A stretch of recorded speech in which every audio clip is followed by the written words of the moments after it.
introduce my member of the panel. I'll start off with Dr. Ganiat Olushola Adebayo. Please a round of applause for her. She's the Assistant Tutorial Group Head of Environment and the Standards Organization of Nigeria. Please a round of applause for her, please. All right, then, next on the panel is Mr. Anthony Osunde. He's the head of sales, Crohn's LCR Center, West Africa Limited. Please a round of applause for him. I need to correct myself. He's Dr. Anthony Osunde. Please a round of applause for him, please. Thank you so much. Put your hands together as I make welcome Mariam Lawani. She is the founder and Chief Executive Officer of Green Hill Recycling Limited. She's also the Deputy Secretary, Lagos Recyclers Association, and also the Secretary General, Lagos Recyclers Multipurpose Cooperative.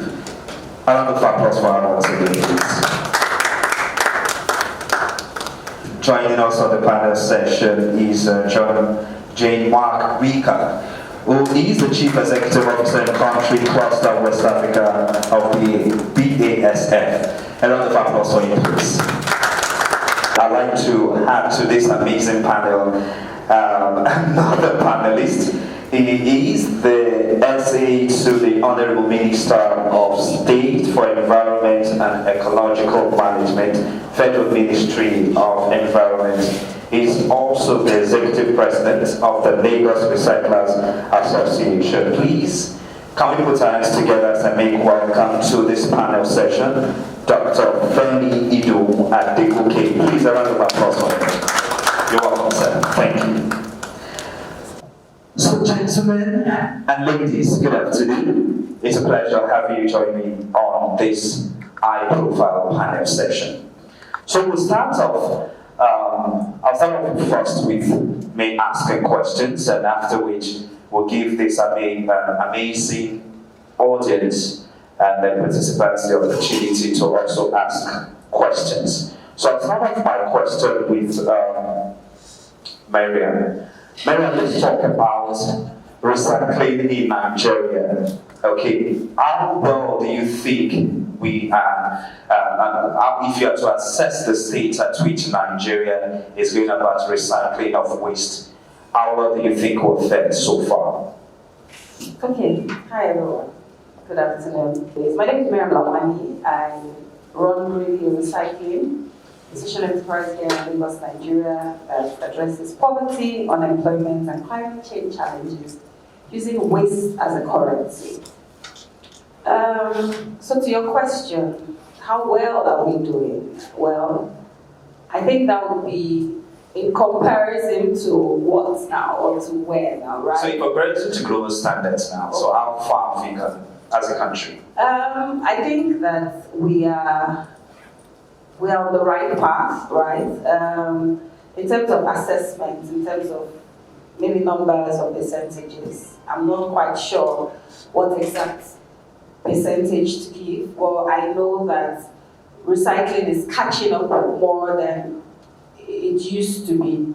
It's important for us to understand that recycling is as old as our forefathers, even in Nigeria, right? They just weren't doing it as formally as we all do it now. All of us seated on this panel, I believe, are in one way or the other associated with recycling, and see how well dressed with suits and all that we are, right? As far back as when our fathers used to be alive, recycling went on. People recycled informally. But formally, I would say that there's a lot more awareness now. There's still more and more people now understand, the need to be conscious of the environment, and with the advent of incentivization, where people are being, incentivized for doing the right thing, you see more and more people come on board. I'll give you an example with the most abundant of the waste that we generate in the country, being PET bottles, for example.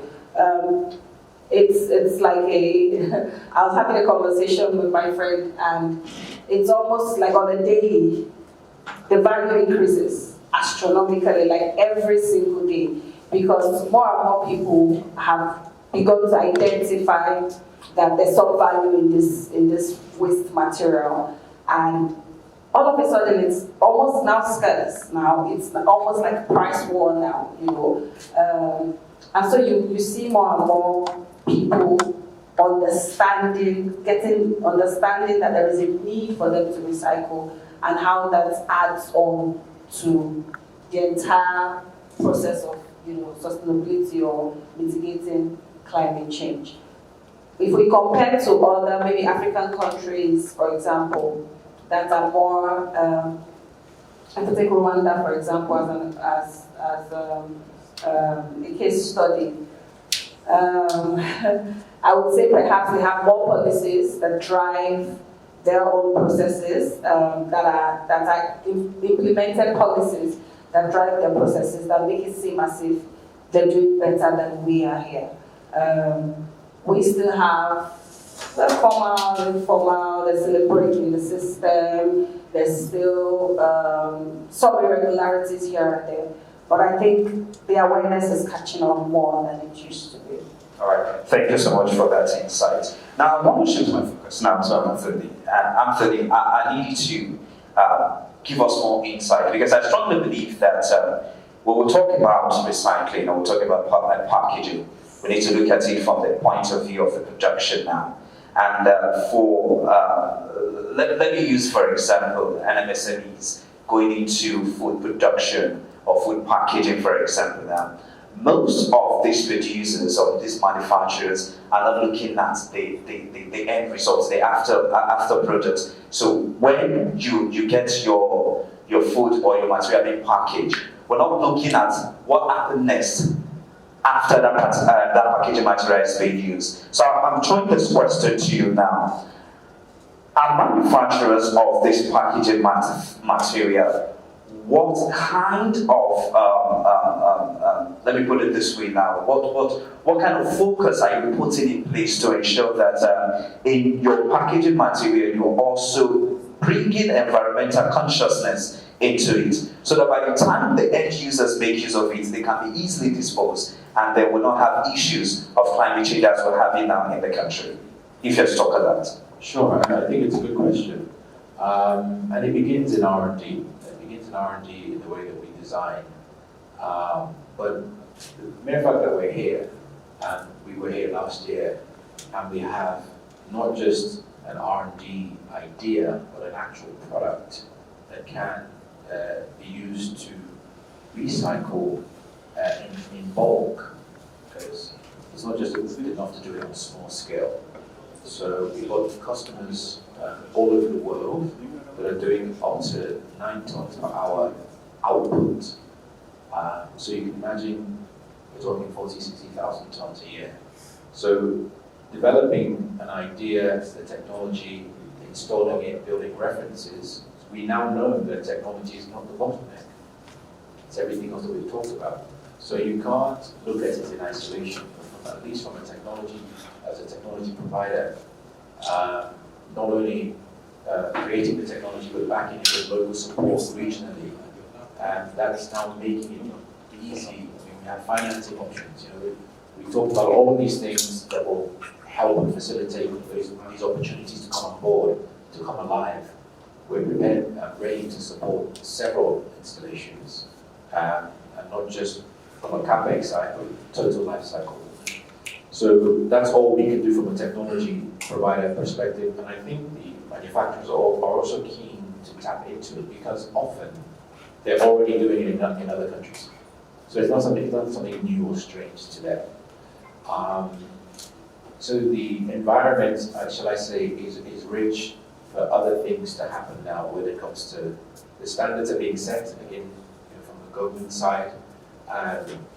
It's just closing the gap with regards to education and infrastructure. Because without that supply chain at the beginning, the upstream, it's difficult to have it downstream. All right, thank you so much for your response to that question. Now, I want to shift my focus now to Dr. Adebayo. while you were giving your presentation, you did make mention of some key things, and you talked about policies now, okay? And then I want us to stay on the ban of styrofoam by the Lagos State government. Okay, you said it's a good policy in the right direction. But then again, have you also thought about the negative side of that policy to the end users as well? Because most of the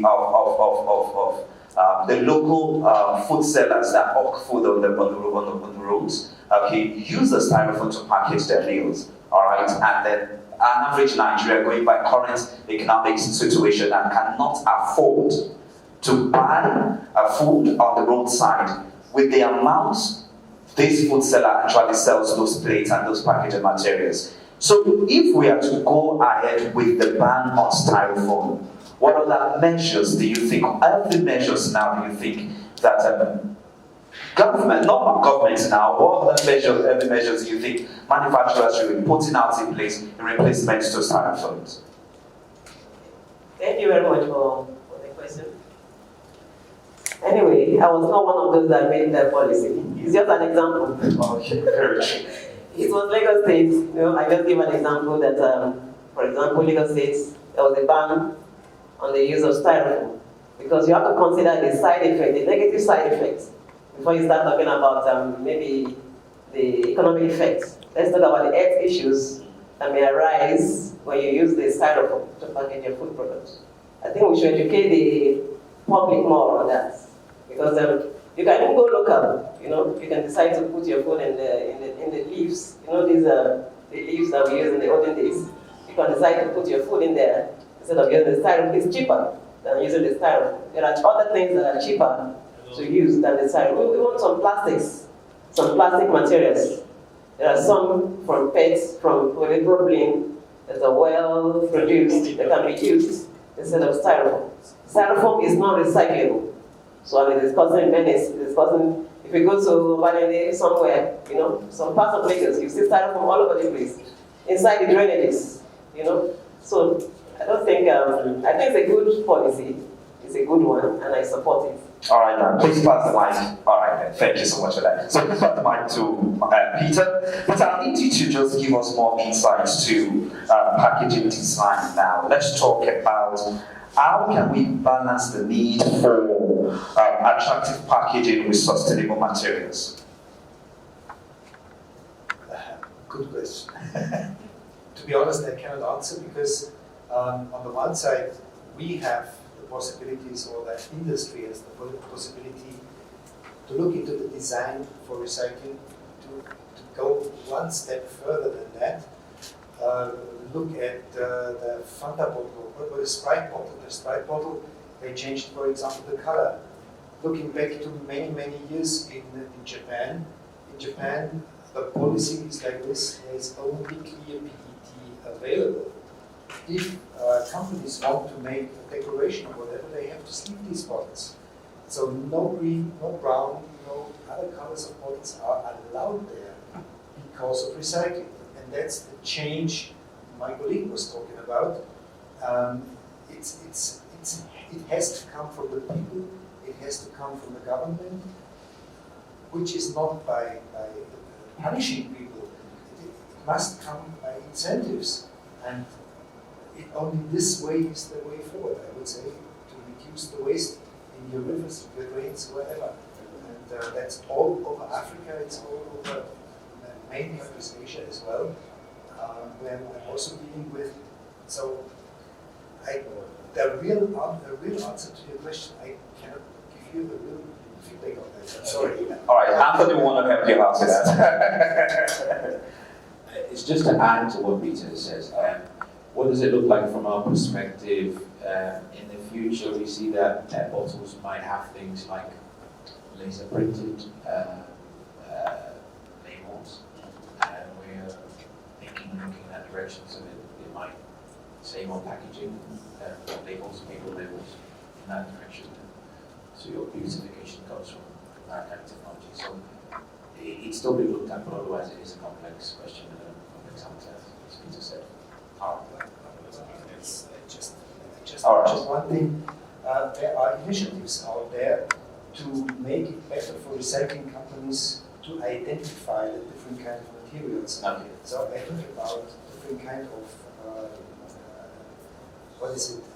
There's one buzzword in the world, I don't know it right now. It's a technology where these infrared technologies can look into these bottles, and it's easily to identify because everywhere on the bottle, for example, is this marker.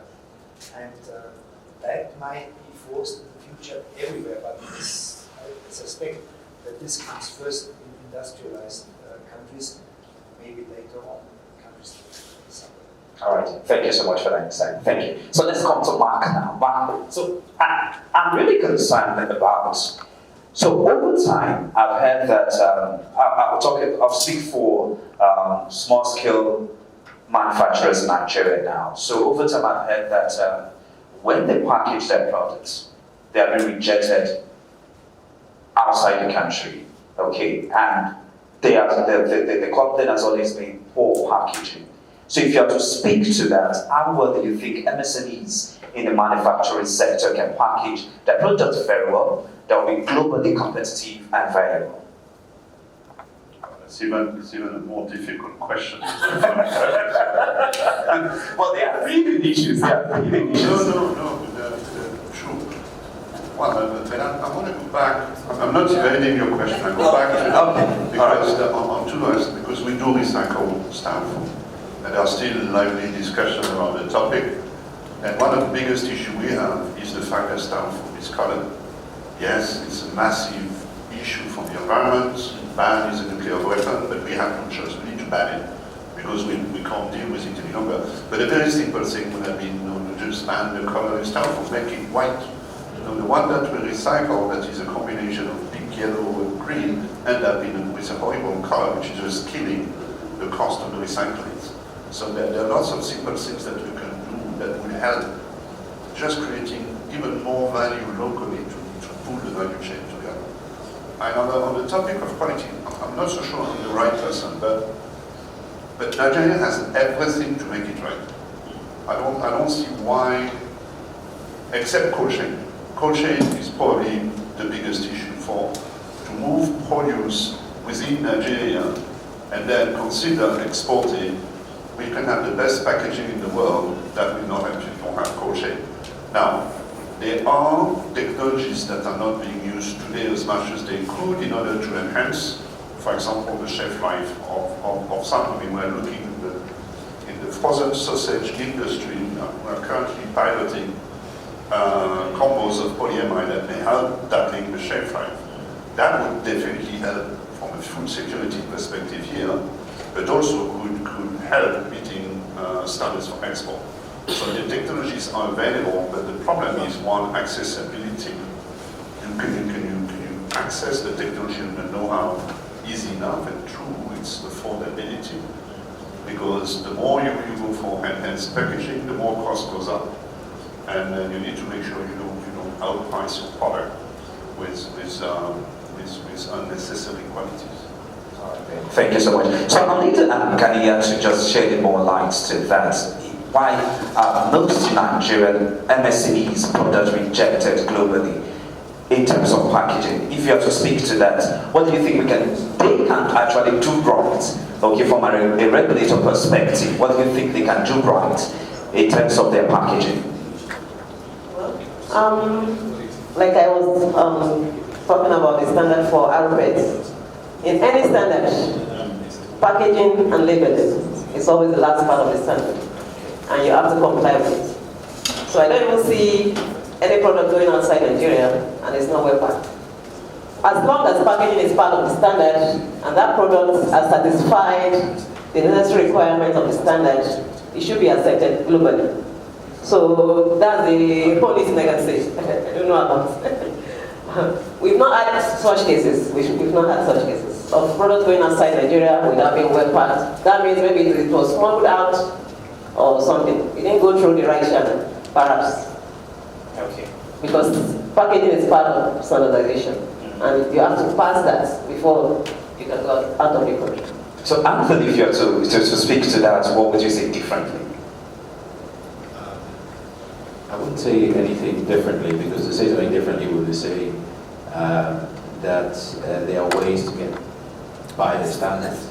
So we would always recommend that the standards are followed, and I do believe, because there are huge Nigerian communities all around the world, and they enjoy Nigerian products, whether it's the export of Guinness brewed in Nigeria, or whether it is people demand their swallow, even if they're in London or Canada, and it comes in the right packaging, and they get it.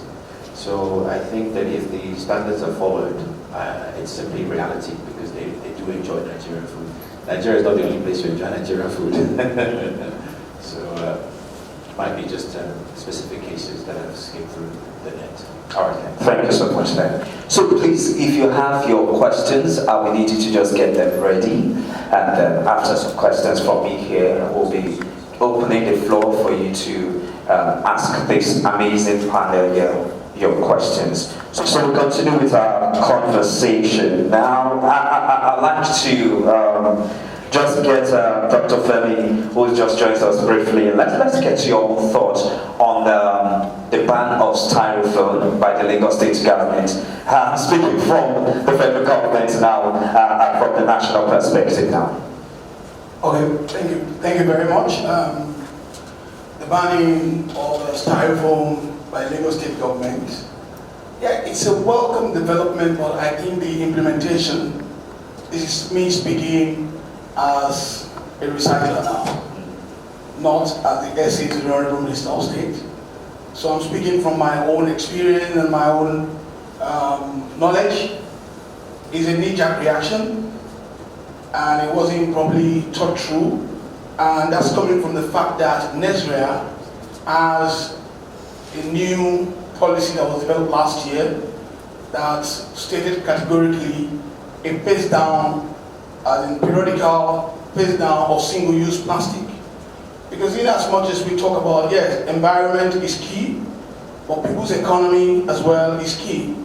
And that's why I thought there should have been more advocacy, more consultations for critical stakeholders before such pronouncement is made. So that's speaking as myself, Femi Idowu Adegoke, a recycler. But from the federal government's perspective, it was a welcome development for them, because they felt, yes, that's the direction they're going. And even though I asked some questions, and they said that's the way Nigeria is, you make the pronouncement and you walk back. If you understand what I mean. You make the pronouncement and then we walk back to do what we're supposed to do first. We do it in a reversal order. Because you saw, and I had to accept that, because just after the ban, we saw the health officers who personally I felt were being underutilized. We saw them on the street of Lagos campaigning against the use of styrofoam. And I would say, why don't we use those same officers to educate the people before the ban? Thank you. Thank you so much for that. Thank you. Now let me come to Maria. Maria, let's talk about, I'll take it from what you just said now, consumer education. We're really not doing enough here in the country when it comes to educating the publics about some certain things here. So if you're to speak about consumer education, what are some of the effective strategies for educating consumers about recycling packaging materials? So there are several strategies that could be used. We could deploy media, right? Which I believe, some of us already are doing. But most importantly, we need to start from the cradle, right? Catch them young. We're dealing with a problem that is already existing, and we're trying to prevent more from existing. Some of us here, you asked me initially what's globally in Nigeria, what the standards are. We still say we're doing like 12%, right, of recycling. And that's because most of us and our parents didn't know better, right? So how do we prevent that from happening again? We need to start to educate the young ones. So we could go to schools, right? And I think that's where the non-for-profit fits properly, you know. A lot of advocacy in schools to get the young ones to understand that this should be part of their lifestyle. It shouldn't be something that they do as an aside or when they feel like we should be deliberate and intentional about it. And then that's trying to prevent it, right? And then what is already existing, by addressing that, we go on the streets, you know. We talk to the consumers. We can use labeling, you know, educate people via labeling. We could use like a buyback system where people, you know, get incentivized for bringing the packaging back. You know, so there's several strategies that could be deployable. Like Anthony said, you know, education is key. It is so important. We're not doing enough in terms of education and advocacy, period. We're not doing enough. I mean, we have radio channels, we have, if you went as a recycler now and you wanted to speak on the radio channel, for example, you would be given some exorbitant rates, like 70, 90K, to speak for like 10 or 5 minutes, you know. These are things that we should have channels for these things to happen on a regular, not as a one-off, you know. So there's several strategies that we could deploy to just make sure that we're creating enough awareness and we're educating both the young and the old. All right, then. Thank you so much for your insight. Mark, would you want to say a thing or two to that as well? But I can only echo what I hear. What I'm saying is, we have to convince people that there is value in plastic. Okay? There is value to use plastic from the very beginning. I mean, all the benefit they get from it. And then, before, when I see that, I travel a lot to Lagos, I see people just throwing the tip bottle by the window, and I can hear the clink, that's the coin, then there's money there. And we can only work with the kids. We have to dramatically change the way kids think, because it's for me it's like a weapon. A gun has never killed anyone. It's the people pulling the trigger that does. So we need to really act there and find a way that people understand what's in it for them. And I'm not so sure to be frank that the environmental awareness is high enough. I don't think that's where we need to play at that moment in time. We need to really act on kids and bring all that science that we're talking about to kids as well. So they see the fun part of it. They see that recycling, reusing is fun, and then we try to prevent that fatal gesture and then just throw it away. But we also bear, all of us, a very big responsibility in making sure, I think you mentioned that earlier, that we hardwire recycling in the design at the very core of an application, whether it's us, the chemist, or whether the fast-moving goods companies, so that they really think it's really a good idea to design something that is single-use. What option do I have? Can I work on the material itself? But just do. If you go to Europe, you see single-unit dose for laundry. Is that a good idea? I don't know. It used to. Convenience drove it. But at the end of the day, if you think design, is there a better way to deliver the same convenience without having to use that amount of plastic just to make it fun and nice looking for consumers? There's a lot of work to do, I think, at consumer level. All right, thank you so much for that. Now, on innovation, coming to Anthony now, please pass the mic to him. Anthony, let's talk about innovation here. So give us more insight into emerging technologies or innovations that could revolutionize the packaging recycling industry. Okay, yeah. I mean, if we could look at sort of summarizing some of the things that we've talked about for the benefits of us in this presentation. I mentioned, beginning from the last thing I mentioned, whereas trying to reduce the amount of paper that's used for packaging. So it's still important. Branding is huge. Companies and product owners, they want their brand to be on products. They want to know this is different. And working around laser printing on PET is something that you will hear more and more about this. You've seen already 7-Up going from green to clear, and you find out that countries across the world have been doing that years before. So they'll be copying best practices. You'll see more of the kind of technology which I talked about, only working with formats that have a circular economy. I talked about the bar from Canto, you can do glass, you can do PET, you can do cans. And it's very interesting to, I think after the presentation I had at least somebody was, oh, I didn't know that you have that, or I didn't know that you could do cans. I just know that Corners is just doing bottling. But the most important thing, as we mentioned, is this awareness, letting people know to use the good thing that already exists. Before you look for the new future, the good and positive technologies that we already have, are we doing chemical refining to the best that we can? Are we doing mechanical recycling the best that we can? Let's focus on using what we've got before we can think of a magic wand. Because the real hard work is, again, not in the technology. It is in education, it's in awareness, it's in infrastructure development. That's where the focus is, and not a new shiny new product. Thank you. Peter, I can see you nod your head, so do you want to say anything else into that? So let's hear you out. So please pass the mic to me. Thank you. That's exactly the same.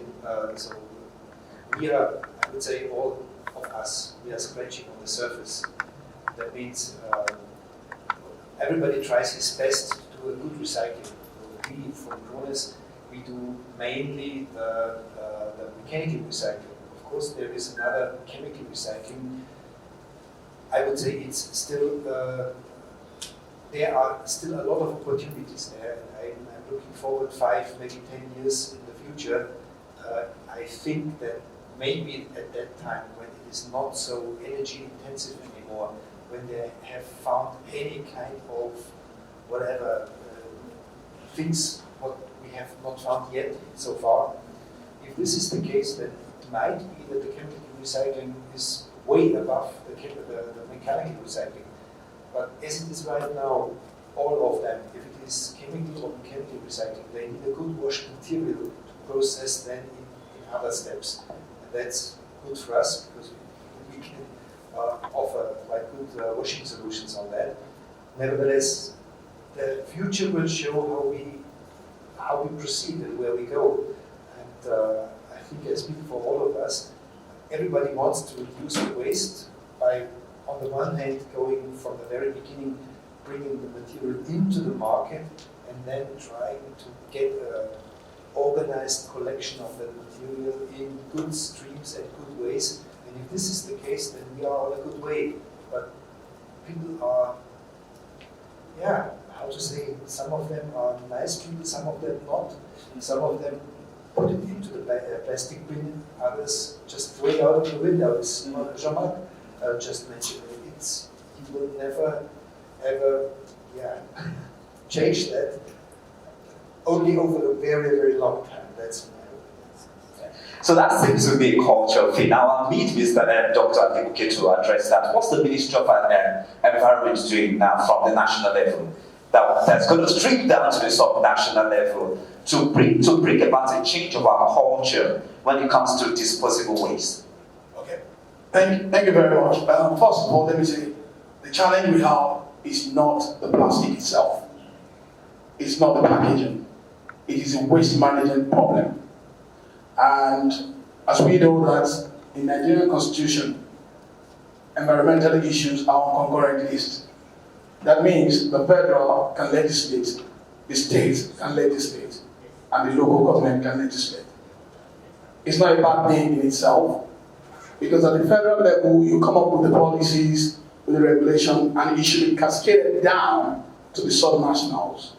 At the moment, we're not doing very well in that aspect. Because, the federal government does not have a defined space. They don't control the land in the sub-nationals. The federal government can only come up with policies and regulations and licensing of waste management, but they don't actually carry out the waste management. they don't do the waste collection. The waste collection is meant to be done by the subnationals, which is local government and the state government. So what we need to define or rework is our waste management system. And there's a lot that is going on to that.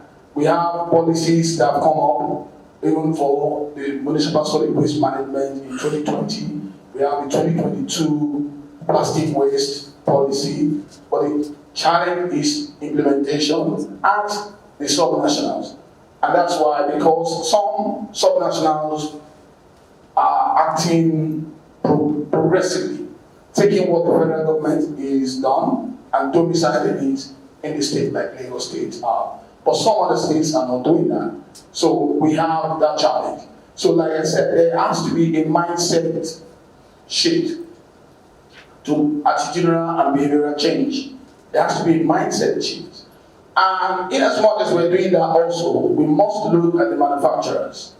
In Nigeria, we have what we call extended producer responsibility, which I personally believe we have not gotten it right.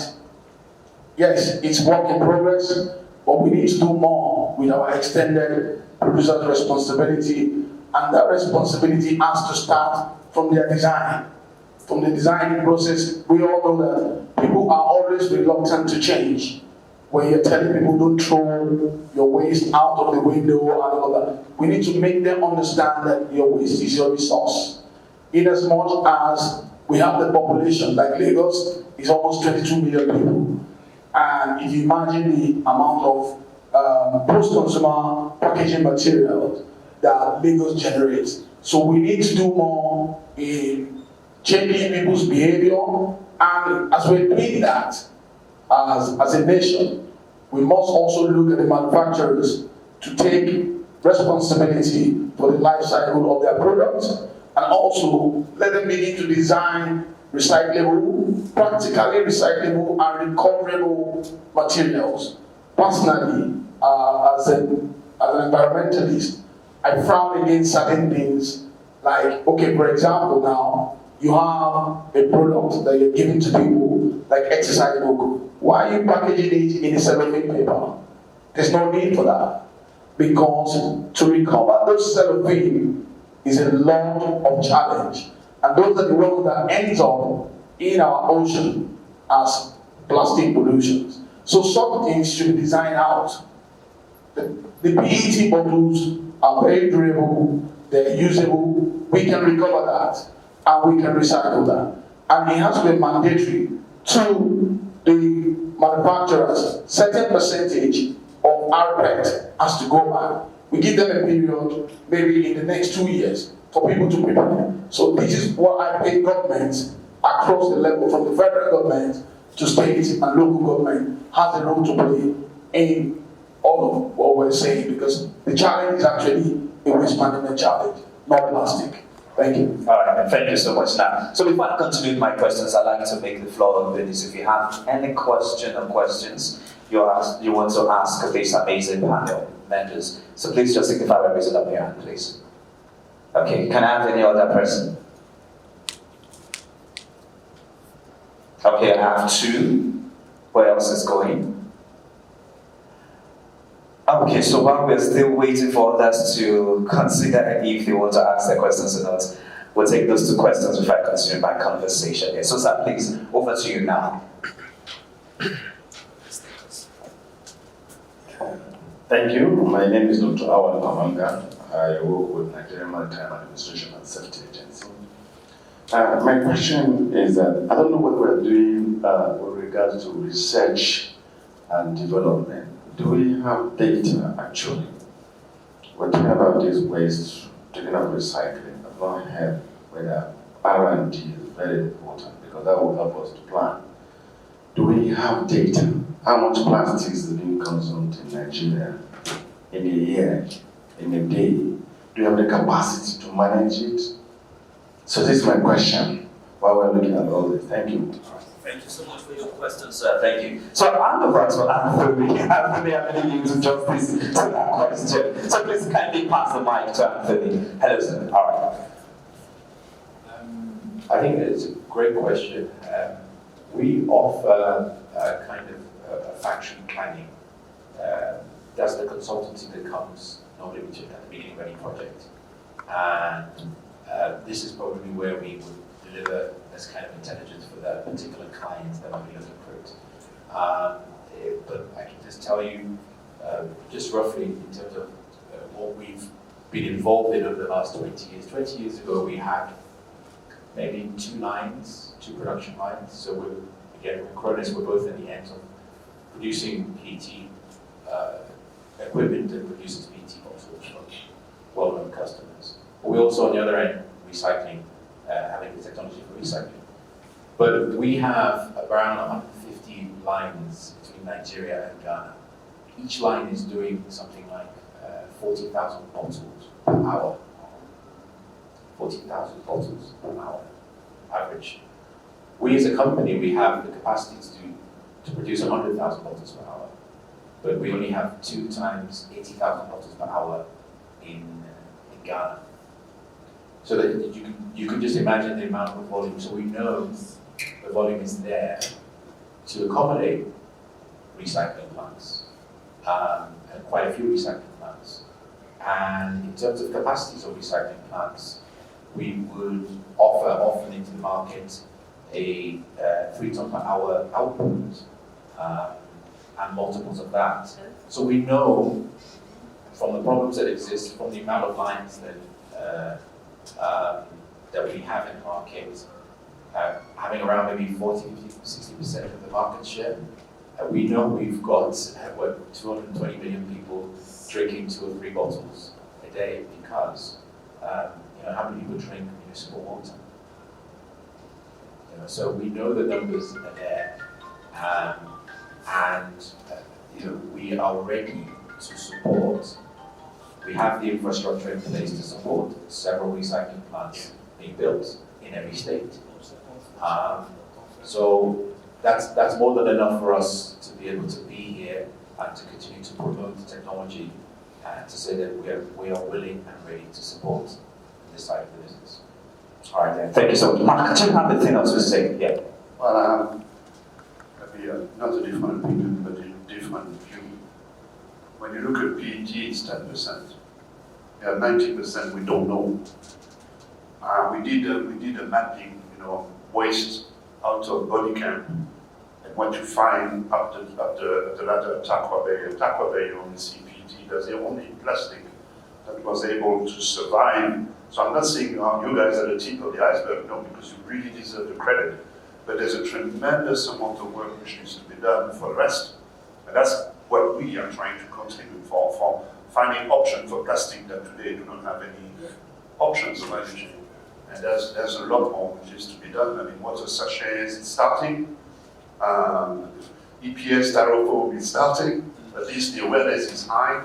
But if you look, all the rest, you see no options, multi-layered, no options, and they are not even being collected because people know there is no value, so there's no incentive for us to drive the value chain. So your question is extremely meaningful. I'm not sure, but except PET, again, for the rest, I'm not so sure that we have what we need in order to start really having an impact on this. All right, thank you so much for your question, for your answer. Did justice to your question. Thank you so much. So let's get your question, please. Okay, you want to say number 2? All right. Then. Okay, thank you very much for that question. Thank you. Because the question is very, very important because what you cannot measure, you cannot manage it. That's why we have this problem. Because I will come from the Lagos perspective again, because I am still a player in the recycling space in Lagos, and the amount of waste that is generated in Lagos daily is calculated per head, which is estimated at 23 million people generating about 0.5 kg, which comes to about 13,000 tons per day. And I was opportunity to be one of the consultants who carried out a C40 cities study on the organic waste in Lagos State last year, which actually caters for about 56% of the waste that is generated. And we realized that over 7,000 tons of waste, organic waste, daily, biodegradable waste on a daily basis from the markets, from the eateries in Lagos. But we found that only 200 tons of that is actually being recycled. Whereas we have existing organic recycling facility that actually has the capacity to deal with 1,200 tons on a daily basis. So we found out what's the challenge? The gap is in the collection. The gap is in waste separation. Because most of these organic waste are contaminated, and so it becomes useless to the recyclers of organic waste, and it ends up in the dump site. And that's where we have the stench. So we need to be able to measure our waste to be able to manage them. We found that, like Mark said, in Lagos, we found that 23% of the waste generated is plastic waste, not just PET now, all types of plastics. And what are we recycling? We're actually collecting, and one form or the other form of recycling is less than 10%. So it's a very valuable question, and there has been a lot of innovation around being able to capture the data. We have a lot of young Nigerians who have come up with technological arm, but it's still at the infant stage. But if we cannot do the basic, and what I mean by the basic is at our dump sites, at our facilities, do we have the weigh bridge? We don't have weigh bridge. We cannot continue to use per head to calculate. We need to start the real weighing, and that's when we can begin to introduce technology. We, like Anthony said earlier on, we must use what we have now to be able to develop. Because if we're not using what we have now, we're not going to be able to develop. Thank you. Thank you so much for that. Thank you so much. So let's get to your question, please. Good afternoon. My name is Ajayi Mubarak. Thank our like to appreciate the panelists. They've done justice to the topic. But I've had a lot of don'ts from the panelists today, like don't go to the window, don't do that. Actually, psychologically, women are wired to not be told what not to do. Okay, for instance, don't think about elephants. Don't think about elephants. So what I'm trying to do right is that we should as it has been said earlier, that we need to go back to educating people and proper awareness. And doing that, we don't have to tell them, don't throw the waste to the window, but rather we need to tell them what to do with the waste. This is a value. This waste is a value for you. You can take it to the right source. So if we have a proper awareness and education for our or that's where we can bridge the gap between the don'ts and do. And then it's good as we have the government, the agency, and the understand the director of the SRN again. Or what can be done towards bringing the private sectors together? In the sense that, okay, if we are telling them that this waste are eating as value, how do we give them the value? There should be an incentive whenever a waste is collected, is spent plastic or whatever it is. There should be an incentive. So that is going to aid the collection of the waste rather than throwing it into the marine. Okay, so what's your question? My question is, what is the government agency and the SUN? How can they help the private sectors to build a framework that's going to pay incentive to the people who retrieve waste or back for recycling? Thank you so much. Quite an insightful question, thank you. So, Madam, you will answer the question, but I need Dr. Adebayo to also do justice to that. Yeah. It was making me so sorry. It's the Ministry of Environment. Okay. The question is, how can we help the MSMEs, the micro, small, and medium enterprises? He's talking about coming up with an incentive to encourage that culture of having recycling some of these waste materials. Like I mentioned during my presentation about deposit reform scheme. Like when you have your waste, there's a place after finishing maybe like this groundnut bottle, after eating your groundnuts, and you keep the bottle, take it somewhere where you can get a voucher that you can use or you get cash in return. So I think that's a form of waste management. Sorry, I need to button it into who is responsible for that? Is it some? See me, I'm doing like this. So the Ministry of Environment is responsible for that. Pass the microphone to you. Okay, great. It's a form of waste management. Okay. You mentioned it. All right. Okay, so do justice to that. Thank you very much. There's already what you're asking of. We're already doing that. The private sector is private sector driven. Like I said earlier on, the states in Nigeria, the states are in charge of waste management. And they work with the private sectors to incentivize the recyclers and the recyclables. But when you talk about SON and the federal government and the manufacturers, I think it was 2 years ago where a standard for RPET, that's recyclable PET, to be infused in production.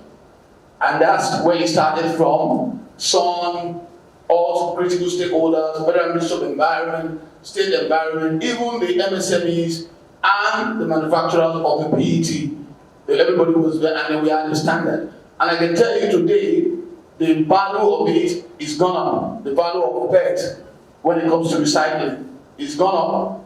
And we found one of our food and beverage company, which is Nestle. They've been able to put 50% RPET back into their products. So they are reducing using virgin material, and they are looking to recover more recyclable PET to be put into their products. So it's growing, it's ongoing. I agree with you, we have to do more. And there has to be conversations like this, and after the conversation, there has to be an action to go out there and implement. What I feel we need to do more as government is to be able to regulate and enforce some of these laws and policies. Thank you. So it's quite obvious that you are not doing enough.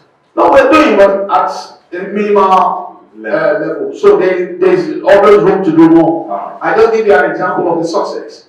2 years ago, there was no RPET in our PET. It was all virgin material. So today we have Nestle. So we must, as government, as regulatory agency, we must use that as a yardstick because someone has done his work, has given us a standard. So the likes of Nesra, LACEPA, the government, regulatory agencies, is to go after these companies to make sure. And already we have about 5 RPET companies in Nigeria. So the infrastructures are being built. We're not there yet, but we need to have this conversation and then go to actions. That's what I'm saying. Thank you. All right, thank you so much. So let me get Mariam and then I get Mark V on that. Thank you very much. I was just going to say that, like Dr. Fia said, this system already exists, right? Where people are incentivized for recycling. It's not always punitive measures all the time.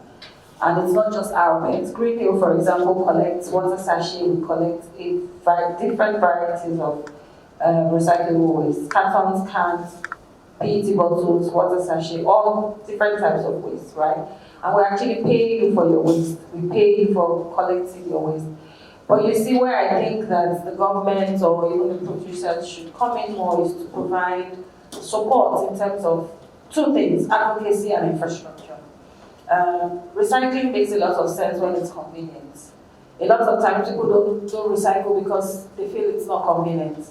And when you have when that infrastructure support stands and you're able to bring recycling closer to people, to the consumers, they will recycle.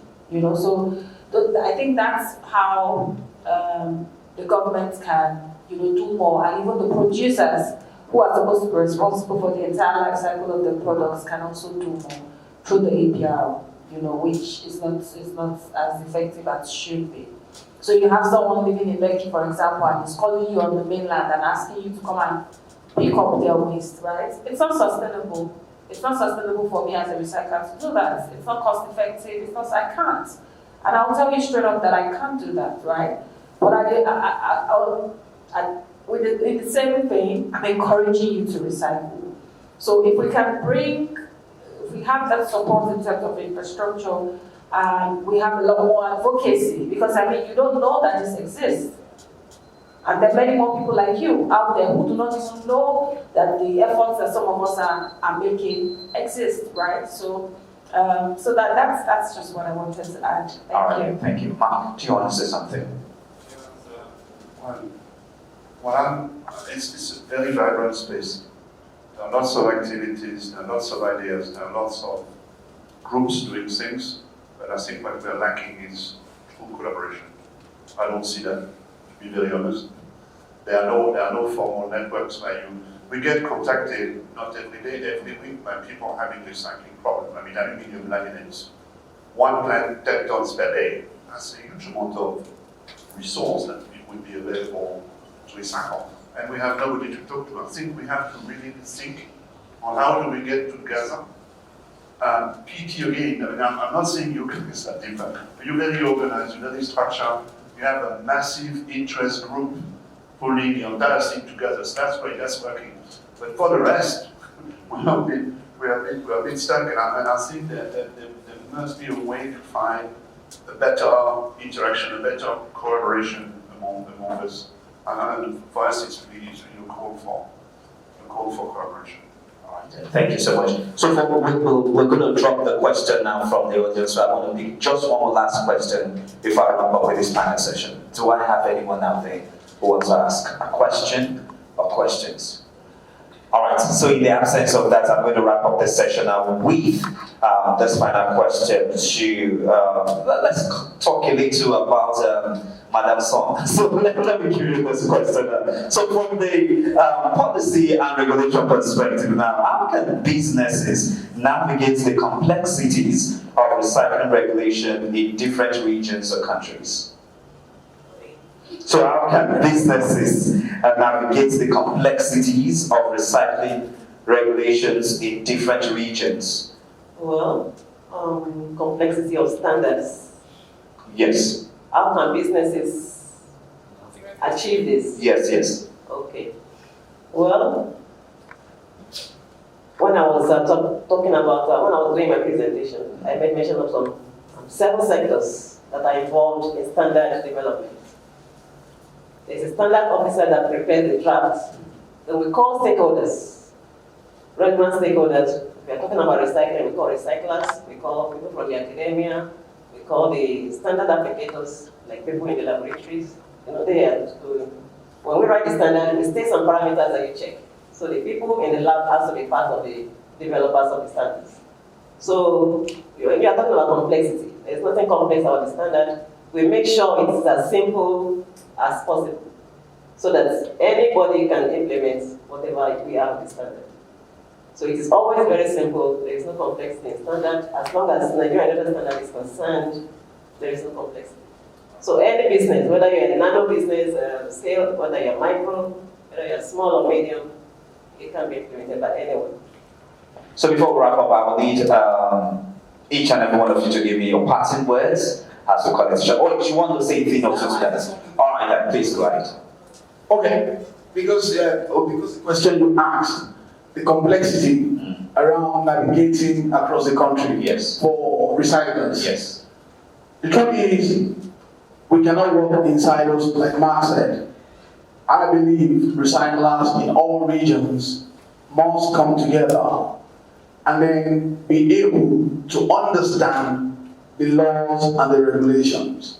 The problem is people don't even understand, don't even know that there are some regulations that works to the favor of the MSMEs or the recyclers.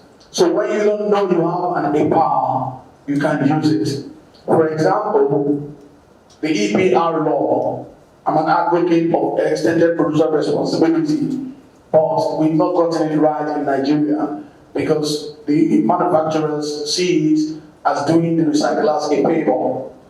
And it is because the recyclers have been approaching that particular regulation as individuals. Because it is not a favor, it is a responsibility. It is not CSR, it is not their social responsibility, it is extended producer's responsibility. It's just an example, but not a lot of recyclers understand that policy, that regulation.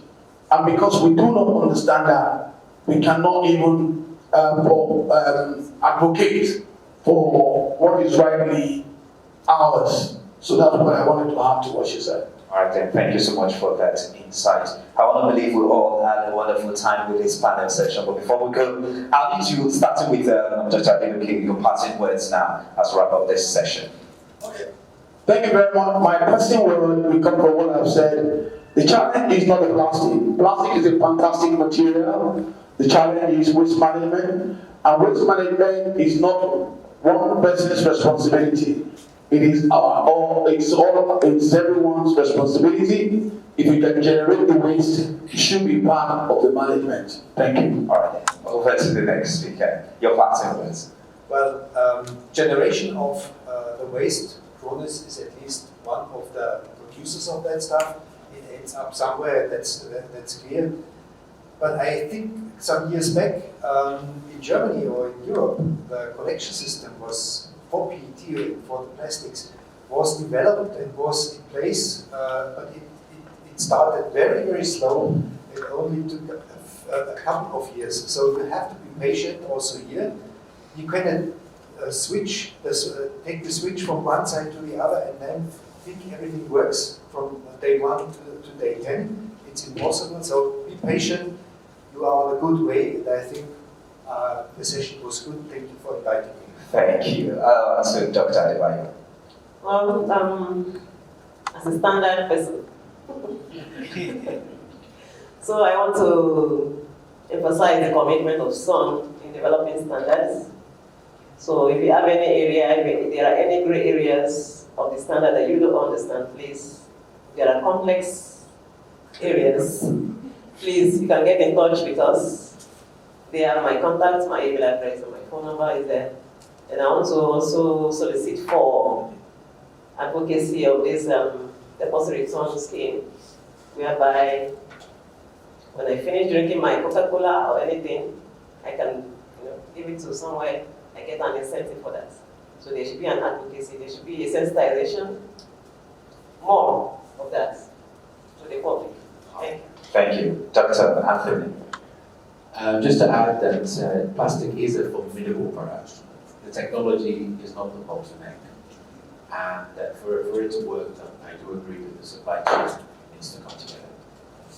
Thank you so much. Yeah. Mariam? For me, it would be that recycling is our collective responsibility. We either recycle or we die. Yeah. And if we're talking about sustainability for our children and our children's children, then we need to start to act now. So what you've heard today, please tell your neighbor to tell another neighbor and let the message go out to the people who truly need to hear it. Thank you. Thank you so much. Mark? I'm an organic chemist, so for me carbon is everything. From our crude oil, there's a tremendous amount of know-how and technology that goes into making those plastic that we waste in one single use. I can't accept that. I think we just, obviously we need to team up together to try to give that Nigerian crude oil a second chance. Please a round of applause for this amazing panel. for this amazing panel session. I'd like to say a big thank you to you in no particular order. I'll start with Dr. Femi Ido Adedoke, who is a special advisor, a special assistant to the Honorable Minister of State for Environment and Ecological Management, Federal Ministry of Environment, Nigeria. Thank you so much for your time. In no particular order, I also say a big thank you to Mr. Peter Artel, who is the head of sales, SAPT, Recycling Solution Credits AG. Thank you so much for your time. And also Dr. Ganiyat Adebayo, who is one of the directors at the Standard Organization of Nigeria. Assistant Director of the Standard Organization of Nigeria. Thank you so much for your time with us today. And also Dr. Anthony Osunde, Head of Sales, Chronics LCL Center, West Africa Limited. Thank you so much for your time with us today. And also the amazing woman here, Maria Lawani, Founder, Chief Executive Officer, Green Hill Recycling Limited, Deputy Secretary, Lagos Recyclers Association, Secretary General, Lagos Recyclers Multi-Purpose Cooperative. Thank you so much. And the last but not the least, Jane Mark Rika. Thank you so much for your time with us here today. Thank you so much, gentlemen and ladies. It has been an awesome and insightful and eye-opening conversation with you all. Please a standing ovation for my panelists. Thank you so much. So we'll just have a group photograph as we finally wrap up this session.